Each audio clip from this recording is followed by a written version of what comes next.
yeah, got another video from the Critical Drinker.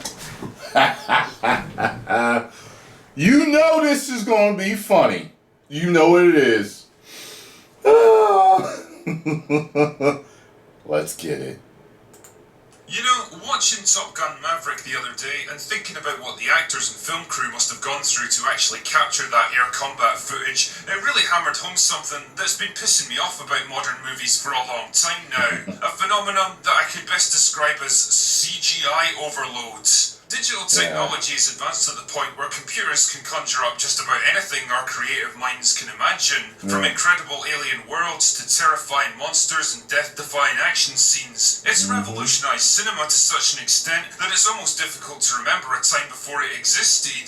And on the face of it, it should have resulted in a better end product. After all, CGI doesn't rely on actors hitting their marks or force directors to find inventive ways of making difficult scenes possible. It doesn't force stuntmen to risk life and limb to get that perfect visual. It doesn't require complicated pyrotechnics or sound stages or expensive and challenging location shoots. It's controllable, it's predictable, it's safe, it's cost effective. And well, it's boring as fuck. It feels like movies now are locked into a kind of never-ending dick-waving contest, each striving to outdo the other with ever more ridiculous, overblown, gravity-defying CGI action scenes, most of which carry all the weight, impact and believability of a left hook from Natalie Portman. And I mean the non-enhanced version, but don't worry, we'll talk more about that later. And that's not even talking about what the fucking actors have to work with now. Honestly, watch some of the behind-the-scenes footage of any Marvel movie. It's some of the most depressing shit that I think I've ever seen. Just actors standing around in big empty green rooms, having no fucking clue what they're supposed to be reacting to. This is it, boys and girls. This is the magic of movie making now. Now, before I go any further, I want to be clear that this isn't just some excuse to shit all over CGI as a concept, or the people that produce it. Computer animators are just professionals doing the job they're hired to do. They're usually overworked, underpaid, striving to meet ridiculous deadlines, and lumbered with the thankless task of producing something that only really gets noticed if they fuck up. I also fully acknowledge that CGI can be a useful tool when it's properly used, and there's been plenty of movies where it was genuinely difficult to tell what was real and what wasn't. That being said, it's not a magical silver bullet that can fix every problem, and when it's been rushed or poorly implemented, well, it can look like absolute dog shit. My general rule of thumb is that if you can do something with stunt work, practical effects or location shoots, then you probably should. Because believe it or not, humans have actually got a pretty good eye for this kind of thing, and the more you do it, the less engaging your movie becomes. Take vehicle stunts for example. Mad Max 2 from way back in 1981 gave us some of the most incredible car chases, spectacular wrecks and crashes ever shown on screen, to the point where several stuntmen were severely injured in the line of duty. Obviously that's a tragic accident, but it definitely pays off when it comes to what you see on screen. Every time a car gets flipped or smashed to pieces or blown up, there's a kind of visceral realism to it because, well, it was real. These vehicles really did get destroyed for these scenes. This poor bastard really did cartwheel through the air because he kind of fucked up his stunt. And the sequel, Fury Road, is probably one of the best examples of limited use of VFX in modern movie making that I can think of. It relied almost entirely on stunt work and practical effects with just a little bit of CGI here and there to enhance it. Well, it looks fucking great as a result. Now compare it to this scene from The Fast and the Furious that was clearly done with wire work and CGI backgrounds. Notice the difference in terms of immersion and believability. It's basically just a live-action cartoon at this point. Or how about this stunt from The Man with the Golden Gun? No special effects for this one. Some mad bastard actually had to corkscrew his way across the river, and if he'd misjudged the jump by a few feet either way, he'd probably have earned a one-way ticket to the local ICU. Now compare it to this scene from The Transporter 2, where our man has to use a conveniently placed crane arm to remove a bomb from the underside of his car. Apart from looking fake as fuck, it's also ridiculous on a purely conceptual level, because you know that there's no way anyone could actually hope to time a jump like this. And it's not just cars flying through the air either. Look at this shot from Terminator 2, where a chopper has to fly underneath a freeway overpass. There was no computer trickery involved in this one. They actually used a real chopper flown by a fucking Vietnam veteran, and the shot was considered so dangerous that the film crew refused to shoot it. So James Cameron ended up filming it himself. And well, it pays off. It looks real because it fucking is. Wow. It's the same deal with explosions and pyrotechnics in action sequences. I mean, look at this epic scene from Hard Boiled, one of John Woo's greatest ever movies. All of this was done with squibs and blanks and pyrotechnics, and probably a shit ton of rehearsals to get the 3.5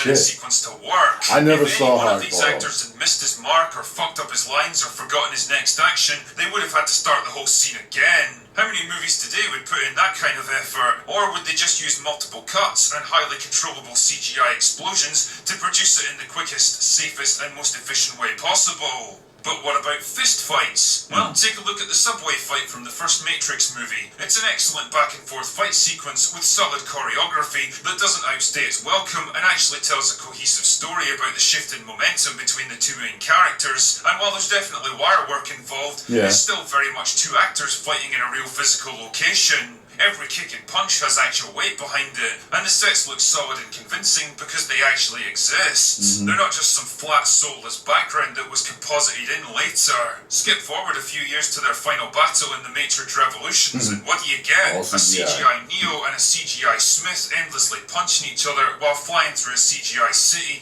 in the CGI pouring rain. You see how much less involving and engaging it is? You see how constantly trying to up the stakes and spectacle actually makes it harder to connect with what's going on? Shit man, Star Wars fell victim to this kind of thing decades ago. The lightsaber fights between Luke and Vader in AOT weren't big choreographed affairs with incredible moves and spectacular effect shots. Most of the time they were fighting in dimly lit rooms and corridors. It was tight and claustrophobic and clumsy at times, but it worked because it was more about the emotions of the two characters than the moves they could pull off. The physical constraints of the time forced the director to focus more on the emotion of the characters, and it paid off. Then compare it to the fight between Anakin and Obi-Wan in Revenge of the Sith. I like that fight, That shit's got them flying and leaping all over the place in CGI form, pulling off very obviously choreographed moves, and battling through crazy spectacular landscapes for what feels like 15 minutes straight. I still like it though. It reeks of excess and over-the-top spectacle at the expense of good storytelling, and it pretty much exemplifies the lesson that bigger isn't always better.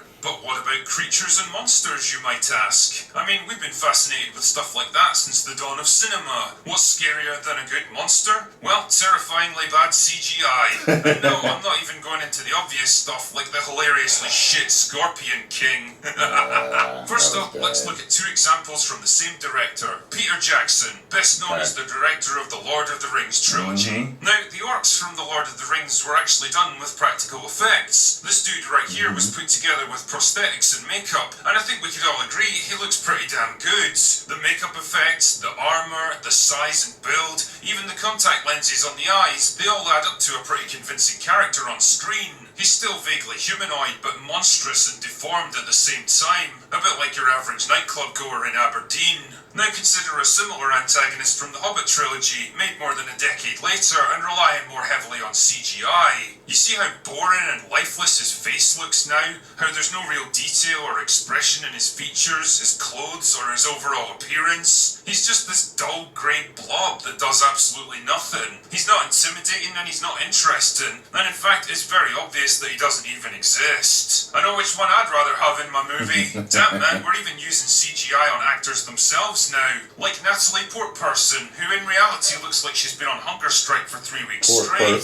But what's a girl to do when she's forced to play a big buff goddess of thunder? Does she go through months of intense physical training and dieting to build herself up, just like her male co-star? Or does she just show up as she is and let the CGI department give her the body she couldn't be bothered building for herself? I think we all know the answer to that one. Now, I could probably prattle on for hours about this shit, giving you example after example of practical effects winning out over CGI, but I think you get the point I'm making here. The more movies rely on CGI, the less engaging the experience becomes for the audience, because deep down, they know there's really nothing behind it. Yeah, there's a shit ton of work involved to make it look convincing, and I'm not trying to take anything away from the animators here, but it's not the same kind of work that has to go into shooting a continuous 5-minute action sequence where a single mistake can mean having to restart the whole thing from scratch. It's not the same as actors and stunt performers having to risk injury or death to capture some breathtaking stunts. And it's not the same as actors having to lumber around the set wearing heavy prosthetics or spend hours in the makeup chair to achieve the right result on screen. Yeah, computer animation can overcome the physical limitations of practical I always like that effects. shot. But what's the point if nobody actually buys into what they're seeing?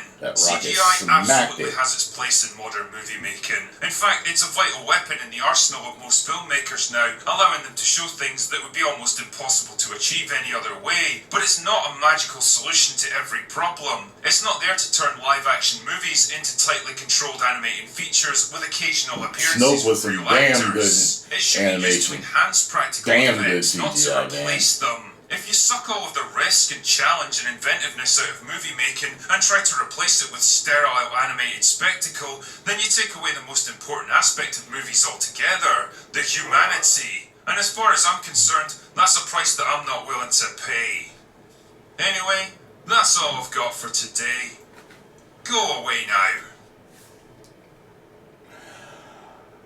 You made several great points, and I think a lot of us, you never really hear me talk about it in, my movie reviews, but I've been sick and tired of CGI for a long time.